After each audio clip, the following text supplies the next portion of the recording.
हज़रत अली करमुल्ला वजह का कौल है कि 0 से लेकर 10 साल की उम्र के बच्चों तक आप बच्चों से उनके ग़ुलाम बन के रहें, उनसे बेतहाशा मोहब्बत करें, उनके साथ रहम दिली का सलूक करें, उनके साथ शेयरिंग करें, उनके साथ बच्चे बनकर खेलें।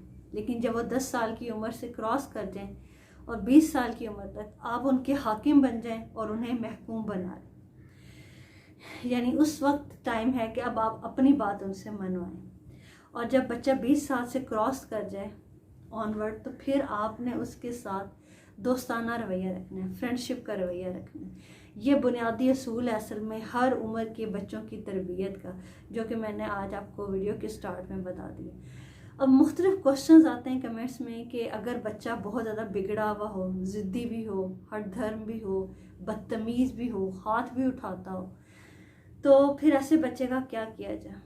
अच्छा, मैं आपको एक बात बताऊँ ना, सबसे पहले तो ये कि ये जो 0 से 10 साल की उम्र का टाइम है या 7 साल की उम्र का टाइम है, ये इस टाइम में बच्चा बिल्कुल ऐसे होता है, उसका माइंड जैसे बिल्कुल एक स्लेट है, और वो आपको और आपके घर का जो भी इन्वायरमेंट होगा, वो उसके बिहेवियर्स, आपकी आदत, आपका जो बर्ताव है फैमिली के साथ, सबके साथ आपका जो भी बिहेवियर है, सब चीज़ें उसके माइंड में रिकॉर्ड हो रही होती हैं। और ये ऐसी मेमोरी उसकी बन जाती कि जो परमानेंट होती है, जो कि डिलीट नहीं होती। वो उसकी ज़ात तो 3 साल का जो बच्चा होता है ना, उसको ही आप एक मुकम्मल शख्सियत जाने, और 10 साल 7 साल तक तो वो मुकम्मल शख्सियत बन चुका होता है। उसकी पर्सनैलिटी में जितनी भी चीज़ें हैं वो आ चुकी होती हैं। तो उस टाइम वो जो स्टार्टिंग के ईयर्स हैं पेरेंटिंग के, ये बहुत ज़्यादा कह लें कि बहुत ज़्यादा इम्पॉर्टेंट हैं। अगर आप इस टाइम में बच्चों पर फोकस करेंगे, उनकी देखेंगे कि उनकी क्या हैबिट्स बन रही, क्या रवैये बन रहे हैं, तो आगे पूरी ज़िंदगी इसी बेस पर, जो 10 साल में या 7 साल में उसकी पर्सनैलिटी बन जाती है, इसी पर ही उसकी बाकी ज़िंदगी गुजरनी होती है। अगर कोई कमी रह जाती है स्टार्टिंग के ईयर्स में, तो फिर वो बाद में पूरी हो तो जाती है, किसी थेरेपिस्ट के पास जाना पड़ता है, कुछ इस तरह, ये बहुत एफर्ट करनी पड़ती है, लेकिन कोशिश करें कि इसमें रहे ही ना। सबसे बड़ी बात जो ये है कि इस उम्र में पेरेंट्स ये समझते हैं अभी इनको समझ नहीं, तो बच्चों के सामने समटाइम उनकी आपस में अगर कोई झगड़ा हो जाए तो वो भी उनके सामने हो रहा होता है। माँ समटाइम अगर अच्छा रिलेशन नहीं होता हस्बैंड के साथ, तो वो बच्चों को गलत तरीके से सिखाती कि तुम्हारा बाप ऐसा है, किस तरीके से है। ये वो बच्चा देख लेता है कि मेरा बाप अच्छा नहीं है या वो रोल मॉडल नहीं, तो कभी भी उसके जो माइंड में बाप का इमेज बन जाता है ना, वो कभी भी ठीक नहीं होगा। फिर जो गलत बन गया, तो कोशिश करें कि जो वालिद है ना, उसका इमेज कभी ख़राब ना करें, उसे बच्चों के लिए रोल मॉडल रहने दें। क्योंकि आगे जाके जब बाप ने नसीहत करनी है ना, तो बच्चा नसीहत सिर्फ उसी की मानता है जिसमें वो कहता है कि उसकी पर्सनैलिटी में क्रेडिबिलिटी हो नसीहत करने की।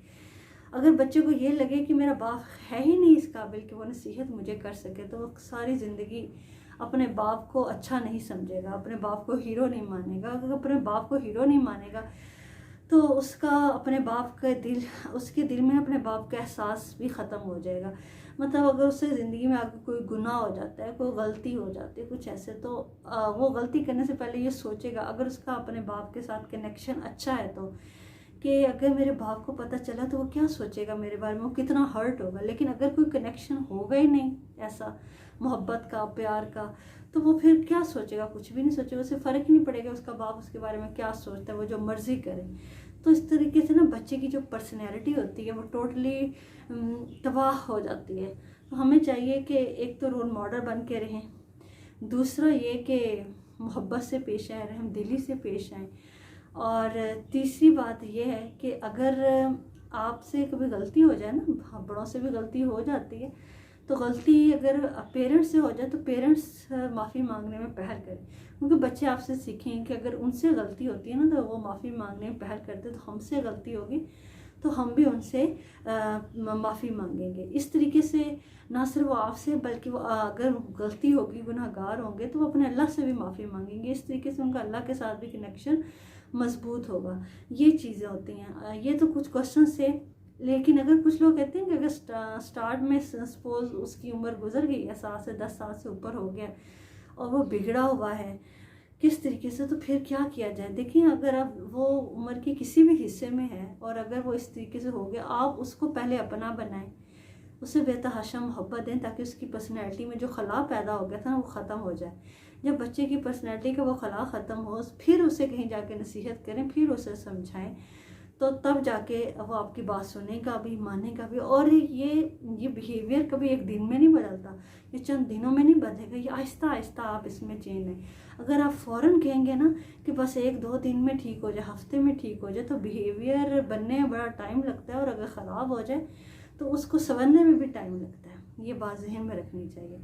अच्छा, अब जब 10 साल से बच्चा ऊपर है तो कुछ माओं का ये होता है कि बच्चे ज़्यादातर खेलते रहते हैं, कुछ का ये होता है कि वो बहुत ज़्यादा पढ़ाई की तरफ है, सोशली उनका कनेक्शन नहीं होता।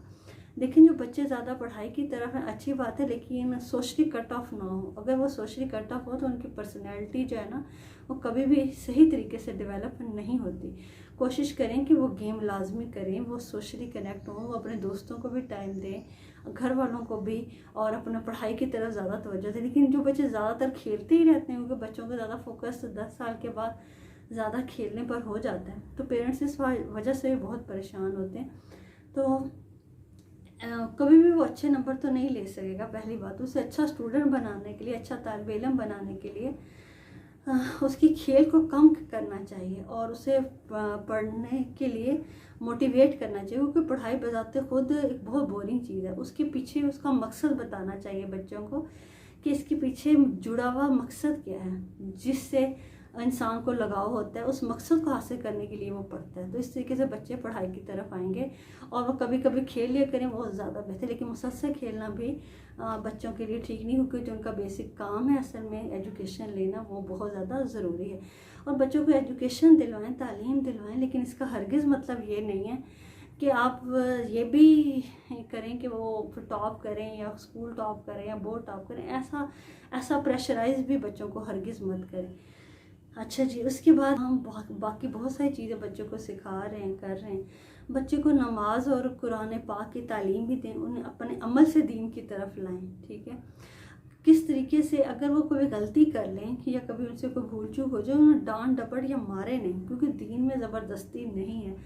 उनको बड़े मोहब्बत से दीन की तरफ लाएं। 10 साल तक, 7 साल तक तो आपको ज़बरदस्ती नहीं करनी चाहिए, हाँ उसके बाद आप करें, लेकिन इस दौरान आप उनके दिलों में ईमान की मोहब्बत, दीन की मोहब्बत डालें, ताकि वो मोहब्बत से ये काम अंजाम दे सके, ना कि ज़बरदस्ती से। क्योंकि जब तक डंडे के ज़ोर पे वो नमाज़ पढ़ेंगे तो वो तब तक ही पढ़ेंगे जब उनका डर होगा। अल्लाह का खौफ जब तक उनके दिल में नहीं होगा, अल्लाह की पहचान नहीं होगी, तो वो कभी भी इस चीज़ को परमानेंट लेकर नहीं चलने वाले। तो एक तो उनका इस्लाम की तरफ उनका कनेक्शन मजबूत करें, उनकी दीनी तरबियत का लाजमी जो है ना वो एहतमाम करें, जिस तरह की हम दूसरी तरबियत का करते हैं।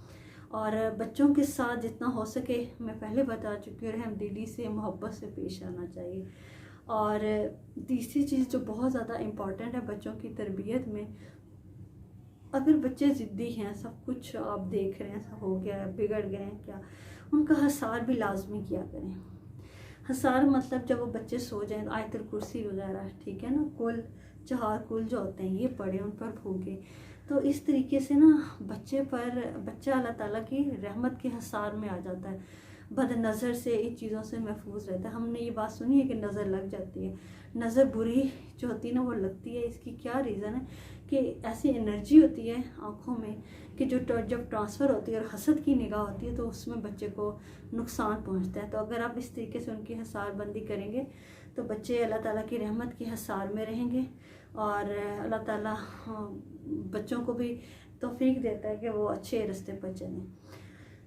अच्छा, अगर मैं अपनी हर वीडियो में तकरीबन ये बात कह चुकी हूँ, बच्चों को ज़िंदगी में हार और जीत का दोनों का सिखाएं कि ज़िंदगी में आप, अल्लाह ताला ने हमारे हाथ में सिर्फ कोशिश रखी, कभी हार भी हो जाती है, कभी ज़िंदगी में जीत भी हो जाती है, लेकिन अल्लाह की रहमत से कभी मायूस नहीं होना। क्योंकि मैं देख रही हूँ इस जनरेशन में बहुत ज़्यादा डिसअपॉइंटमेंट है, बहुत जल्दी मायूस हो जाते हैं। तो बच्चे को ये सिखाएं कि हार और जीत दोनों ज़िंदगी का हिस्सा है। अगर कभी हारे हुए हों, कभी ऐसे हालात बन जाए, तो तब आपने कैसे अपने आप को अगेन सेट करना है और कैसे आपने दोबारा ज़िंदगी की तरफ आना है, और अगर जीत हो जाए तो कैसे अल्लाह का शुक्र अदा करना है। और अपनी खुशियों में कैसे सबको शामिल करें। ये सब चीज़ें हमारी तरबियत का हिस्सा होनी चाहिए, ताकि हो हम बच्चों को जीतने का तो बताते हैं लेकिन कभी हार कर ये नहीं बताते कि ज़िंदगी में कभी एक्सीडेंट हो जाए, खुदा ना खासा तुम्हारा जिस्म का कोई हिस्सा कट जाए तो तब तुमने ज़िंदगी कैसे गुजारनी, क्या मायूस होकर बैठ जाना है उस टाइम में? नहीं, अल्लाह ताला को तो मायूसी किसी भी हाल में पसंद नहीं। तो ये चीज़ें बच्चों को लाजमी सिखानी चाहिए, इस्लामी तरबियत भी करनी चाहिए। तो ये सारे पॉइंट्स से मैंने कुछ क्वेश्चंस को क्लियर किया यहाँ पर, और कुछ अपने जनरल पॉइंट्स हैं जो बच्चों की तरबियत के हवाले से रखे हैं। तो उम्मीद है आप लोगों को समझ आ गई होगी। और मेरे चैनल को अगर ऐसी वीडियोस देखना चाहते हैं और ये पेरेंटिंग सीरीज़ आपको कैसी लगी मुझे लाजमी बताइएगा, और अगर कोई क्वेश्चन हो इस हवाले से तो आप पूछ सकते हैं, मैं इंशाल्लाह लाजमी आंसर दूँगी। तो मिलते हैं नेक्स्ट वीडियो में किसी ऐसे ही अच्छे इंटरेस्टिंग टॉपिक के साथ। अपना ख्याल रखिएगा। अल्लाह हाफ़िज़।